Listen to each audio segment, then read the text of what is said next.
Welcome, everyone, to Family Comes First. I'm Vincent J. Russo. And I'm Victoria Roberts-Strogan. Thank you for joining us.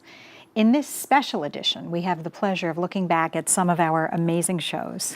Absolutely. Let's take a look at the highlights of Season 6, right here on Family Comes First.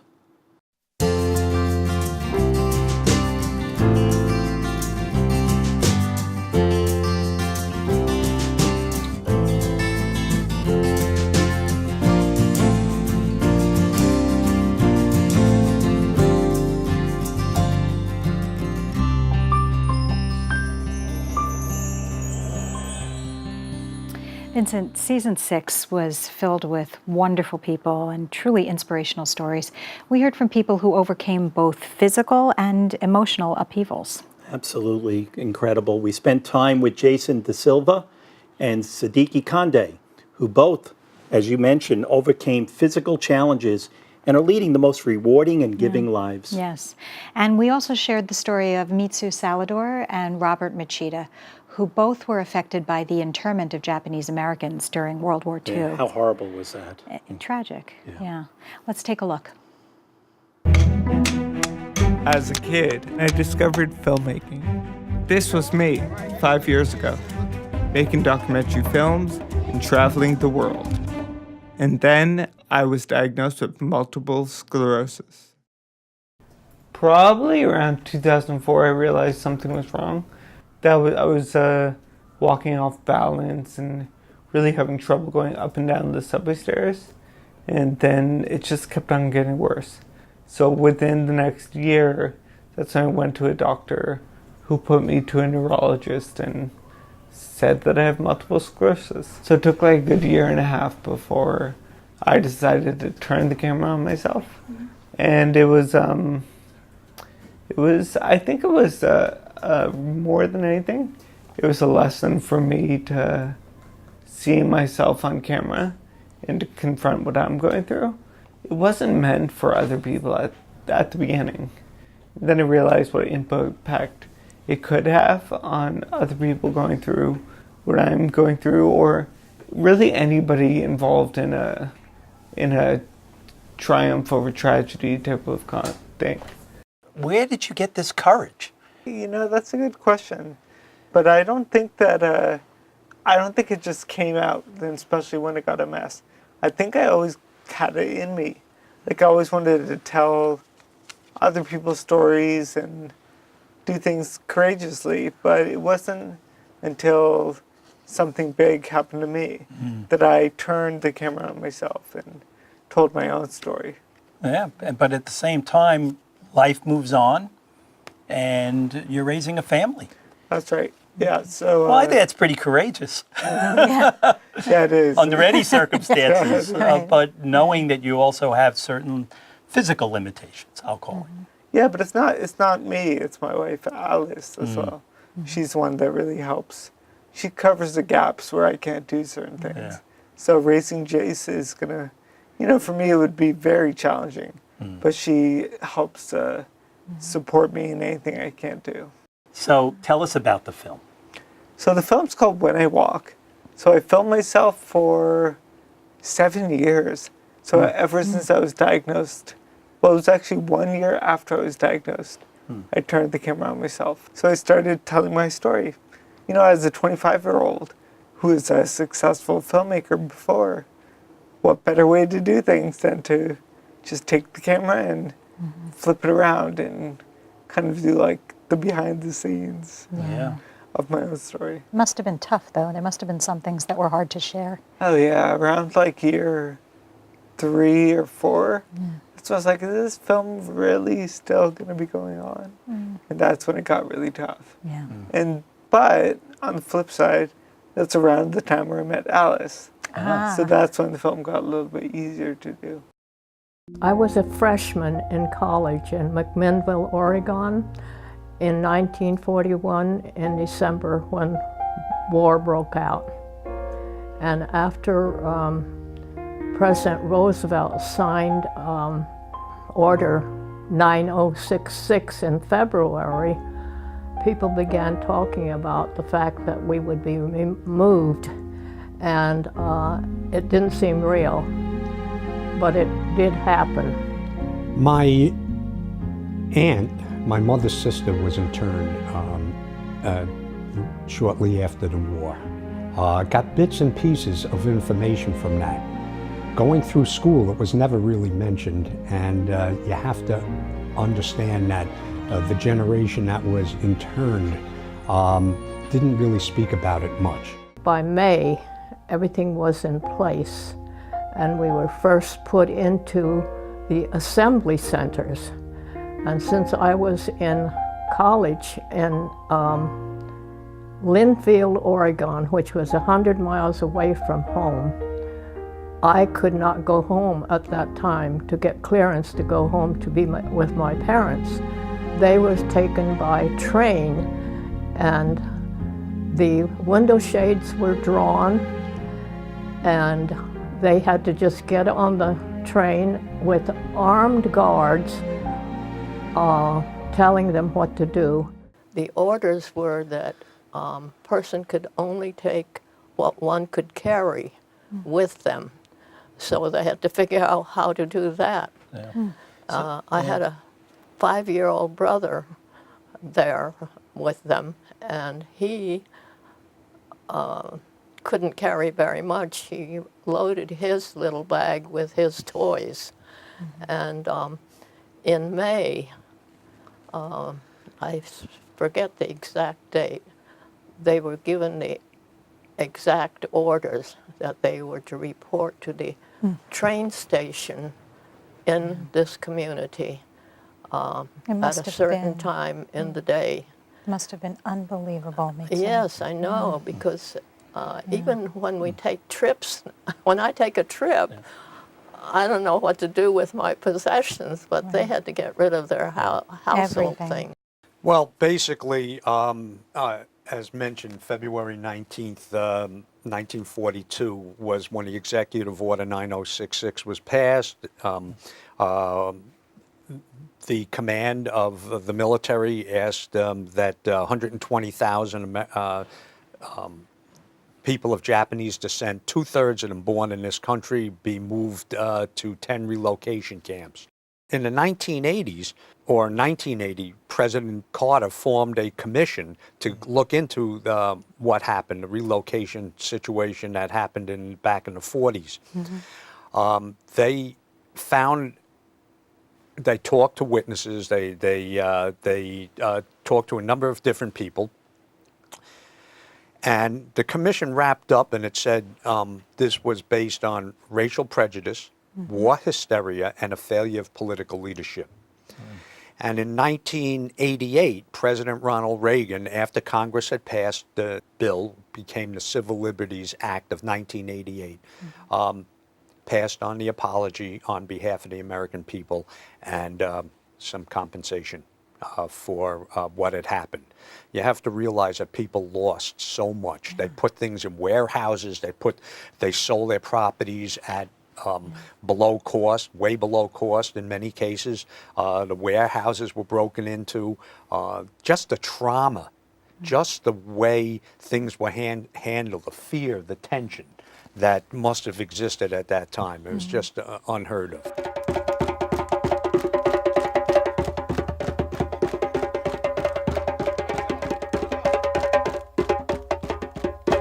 For me, dance is healing. Dance is a really good medicine. Dancing coming to your mind, cleaning everything to be healthy. This is my point, because when I was having disabled, I was so sad, and myself, and it was so hard to be walking around and to be close to people. And when I've been an artist, it be easy, my size go, everything be great for me. My life is wonderful, I've been sleeping good. So I wanted my friend learn from this too. It's not about medicine. It's not about angry. It's not about happiness. It's about feeling the way you are. Anytime you can breathe yourself, you can eat something, try to be happy yourself a little bit. Yes, this is one of my messages in the world, all the world. My experience to make a movie, it's a really good thing. And The first of all, I want to put my past out. Do not forget. And the second, I want to share what I'm learning. And thank my wife, Deborah Ross, helping me a lot. Find the right people to help me, make my movie to each other. And I just hope that the little imagination can help me a little bit to build my school and home, my hope, helping my disabled kid, and that's all I'm doing. This is my hope is. This is what I'm trying. Because we're struggling, the disabled struggling at home, especially Guinea. The people's normal, they have a food, they have everything, they have a problem. What about us, we half men and some didn't have a house? You must begging to survive. That's why I want to build this school. If I can help them, but that kid can have a future because that's our tomorrow. I know you give at the Teresa Academy as a master. Master teacher. He's Teacher? our guest artist. So Susan, tell us about Siddiqui. Yes, my good buddy. We at the Teresa Academy refer to Siddiqui as the kid whisperer. We can take the crankiest, most out of sorts, tired, grumpy little child, and Siddiqui comes in through the door, and within a minute they're smiling and laughing and participating. It's fabulous. So Siddiqui, why? Why does that happen? Because I know we are filled together, we collect it. So everything inside my heart, the feeling. So I have to be, go back for, and then we mind collected together. It's so great. It teach me too. Yeah. Every time I come to Teresa Foundation, my mind's to what I'm gonna be with them and to be okay. Yeah. And when I get there, thank God, He showed me the way. That's right wonderful. away. You have such a varied group of kids. We do. Kids who have cerebral palsy or Down syndrome, and other kids who are on the Autism spectrum. spectrum. Children who are verbal, children who are nonverbal, different ambulatory, skills. It's So, it makes for a fun day. Yeah, We're it's never fun. bored. Yeah, it's fun. And you're taking this back to your project at home. And home, back home, Yeah. yes. I got a good idea to take it back home because disabled home, it's not bad to be disabled, but the children, we got it. Okay. How the life is going to be because they didn't have a chance to go to school Okay. and the parents don't do anything except to beg in the street. Sometimes the kid have to go outside begging and come bring it. So I want to change that. Disabled is one thing, right. but the life depends you and your family. And that way, when the children have a better school and a better education, that can be changed a lot to take a parents in the street. We're going to take a break, and we will be right back with Family Comes First.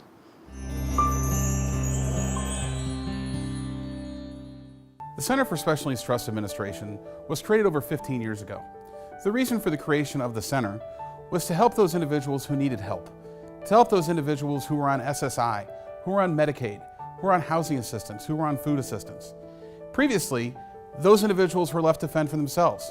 On one particular day, their life changed, and they had nowhere to go. What the center provides through its trust administration services is an outlet for them to live a better and more productive life.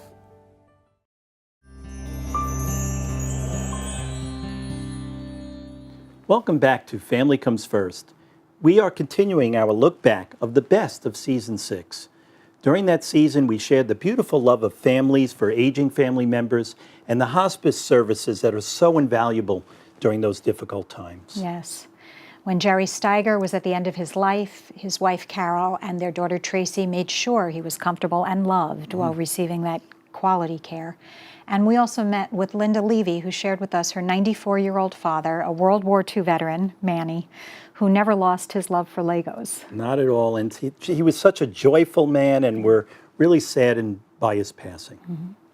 So let's look back.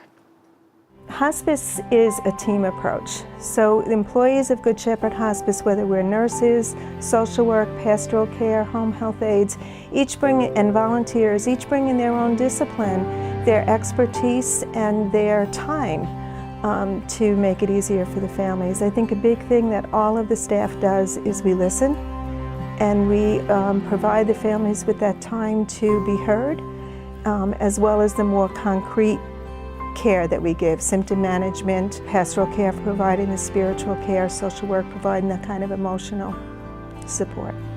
Patients that come into hospice have a prognosis of 6 months or less. They have to have meet the criteria to be put on the program. It's very different from a home care type program. And we go in and we really evaluate and assess and educate the family on what to expect.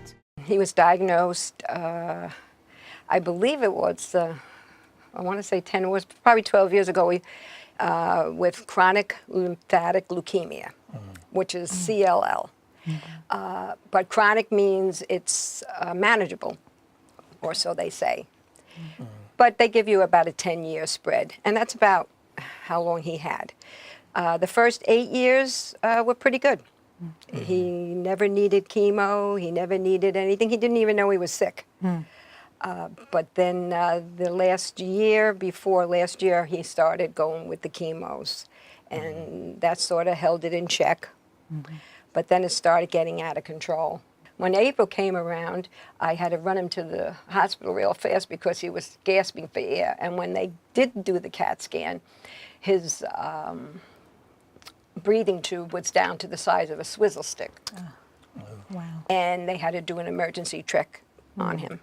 Unfortunately, he got to a point where you moved from receiving care to hospice care, which is care to palliative care to make him sure that he was comfortable, and care that would allow him to spend time with family. And the hospice program came to your attention. He kept asking the nurse, one of the nurses there, about hospice. And in St. Charles, the hospital he was in, the Good Shepherd is right next door. Right. So we just wandered over there one day, and I walked in there, and I couldn't believe how beautiful it was and how serene it was. And I was like, oh my God, he has to come here. The room itself was so nice. It was like a suite in the hotel. They had a couch in there that if you wanted to stay with your loved one, you could. They had a TV. Of course, he didn't use it. But it was just to see him comfortable. And it was good for the family. It was good for my other children, my grandchildren. Gave you a place to be together. Yes, and they also brought in psychologists for the children, you know, the grandchildren.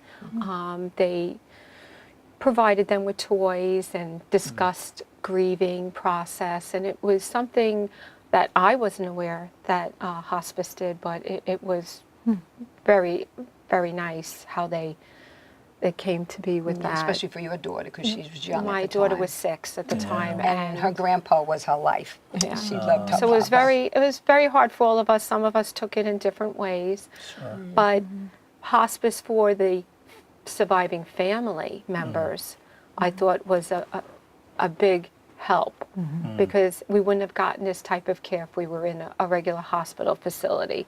And to stress to you how wonderful the staff members were in the family members as well going through this process, because this is somebody very close to us, and it's our loved one, and you know, we don't want to see them suffer. Most people don't even know about that part of what's referred to as hospice.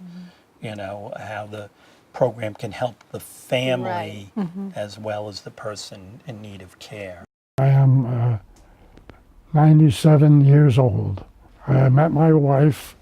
I was stationed at Mitchell Field, which was a local air base, and I went to a dance that was controlled by some other source.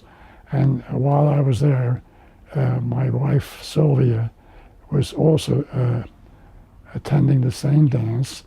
And I got to know her by asking her to dance. She was a good-looking chick, and she danced rather well. Okay.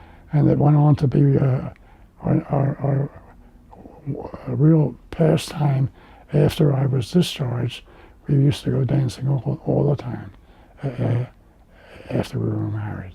It was my daughter Barbara who helped me decide to pursue the pastime that the Legos offered me. She saw that there was such a thing possible, and I liked what they had to offer as far as passing my time rather than just, let's say, a lot of men my age would just sit and watch television or fall asleep in an easy chair. So we pursued the pursuit of creating the things you see around me by creating something that had some meaning, and that's the reason I pursued the Lego the way of passing my time away.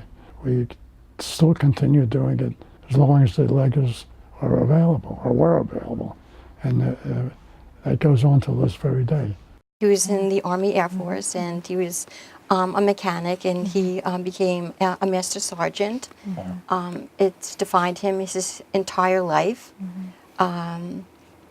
And as I grew up, he would always tinker around the house and make projects and build things. So It's a talent I do not have. Yes, no, me I neither. cannot fix anything.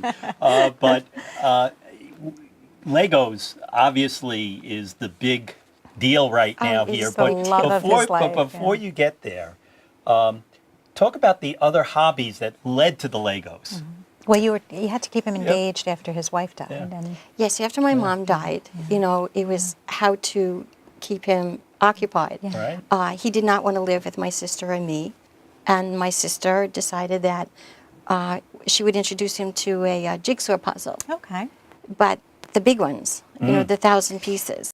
Who came up with the idea of bringing the first Lego set home? It's my sister. Okay. My sister. So Barbara, right? My sister Barbara brought the first Lego set home, and so we became a team. Was it plane? Was it a plane? It was the plane. It was the plane, because that tied right back into his past. It was a His vintage career. plane. Absolutely, it was a vintage plane. So that was finished, and it was like, okay, what's going to be took next? to it immediately. He saw it, knew Oh my immediately God. what to do. He lived and breathed and talked That's Lego. wonderful. Yeah. That's wonderful. You know, it was a beautiful thing. It breathed. It really breathed life into him. He lives for his daughters. He lived for his wife. Grandchildren? Yes, he has 2 grandchildren who are the apples of his eye. I have a nephew, Ian, and a niece, Andrea, and they visit. Everyone participates in what's trying great- to keep Dad happy. We all take turns. There isn't a day that goes by that one of us isn't there spending time with him That's very and special. and helping out with the Legos. Yeah. So you all do Legos now. You're all involved in the. Yes, to a degree. Yes, absolutely. Yes, So we're are all there involved. more Lego challenges out there, or Yes, there has to be. No, there has to be. There has to be. What's Yes. been his favorite project so far that you think? The favorite beside the plane The was first one. probably the Tower of the Tower Bridge Yes. in England, which Yes. is unbelievable. Just finished the Australian Opera House, Wonderful. which was a very big project. That took a long time, Yeah. and now I think it's a cargo plane, but he's finished at least 20 odd projects. wow? Yes, there are Lego villages and planes and trucks and robots. The robot, Yeah. the Lego robot.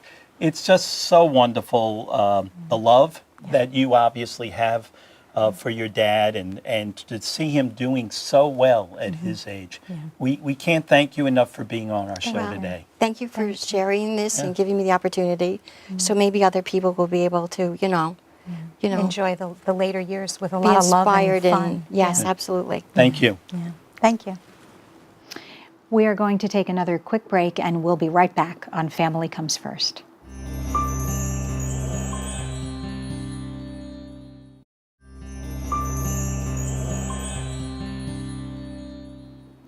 Looking back, Vincent, these are all everyday people who have truly touched our lives with their remarkable stories. Yeah, and it still amazes me personally, ordinary people in different challenging situations really rising to the occasion, Yeah. stepping up for their families, making a difference in their communities.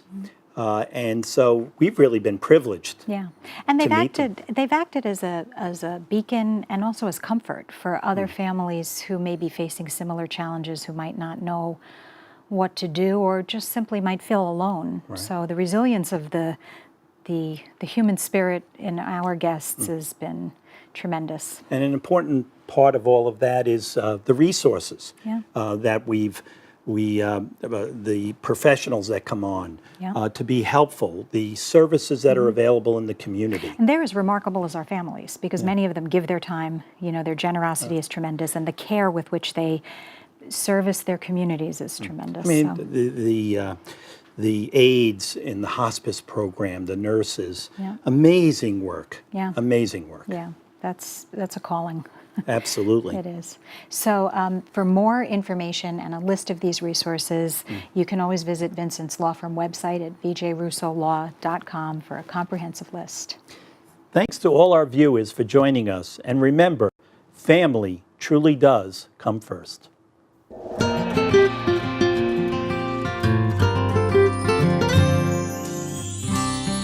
Thank you.